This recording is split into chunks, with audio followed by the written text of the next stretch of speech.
Ndị ọkwọ ụgbọala na-agba na mpaghara Amawbia n'ụzọ awara si Enugu gawa Onitsha na-amalitego izetu ume ndụ ugbu a dịka gọọmenti Anambra steeti n'okpuru ọkammụta Chukwuma Soludo malitekwagoro ịrụgharị akụkụ ụzọ ahụ ndị mebigasịrị emebi. Onye nta akụkọ anyị na-eso minista na-ahụ maka ọrụ nyochara etu ya bụ ọrụ si wee gaa bụ Ngozi Obileri wee weta akụkọ ịga n'ugbu a.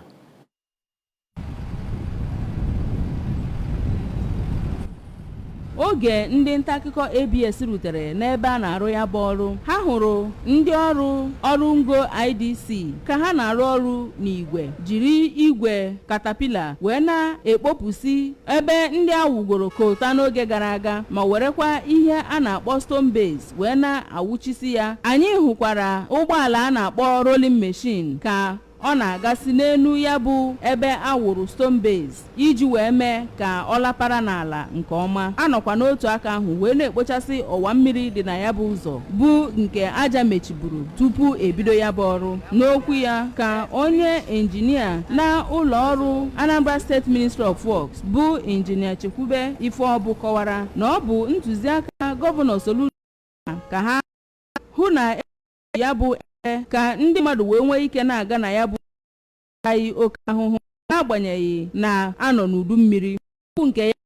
onye nnọchite anya ndị ji ya bụ ọrụ ngo na ya bụ ụzọ bụ injinia Joseph Yusuf Zreb kọwara na aka na Anambra steeti nyere ha iwu ka ha gaa ngwa ngwa mechie ya bụ ụzọ n'ihi na gọọmenti chọpụtara na ndị mmadụ atagbuola onwe ha n'ahụhụ na ya bụ ụzọ. Ya bụ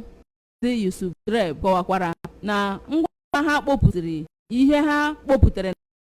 ma tinyechie ihe ọhụrụ na ya na ha ga-emepe ya ka ịga n'elu ya nyere ha aka ịhụ na ihe ha lapadoro n'ala nke tupu ya kota ma kwee nkwa na ha ga-emecha ya bụ ọrụ n'ime otu izuụka. N'okwu ha gasị ya bụ ụzọ bụ Maazị Alex Onwujinka na James Udegwe toro nnọọ gọvanọ Soludo maka ịgbatara ha ọsọ enyemaka na ya bụ ụzọ ma dozie ya ike agwụkwana ya n'ọrụ. Ka o si na dị ndị na-arụ ya bụ ọrụ ụzọ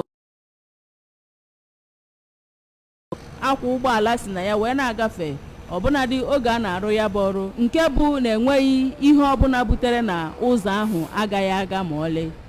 Site na mpaghara Amawbia nke dị n'ụzọ awara awara Enugu Onitsha, abụ m Ngozi Obileri.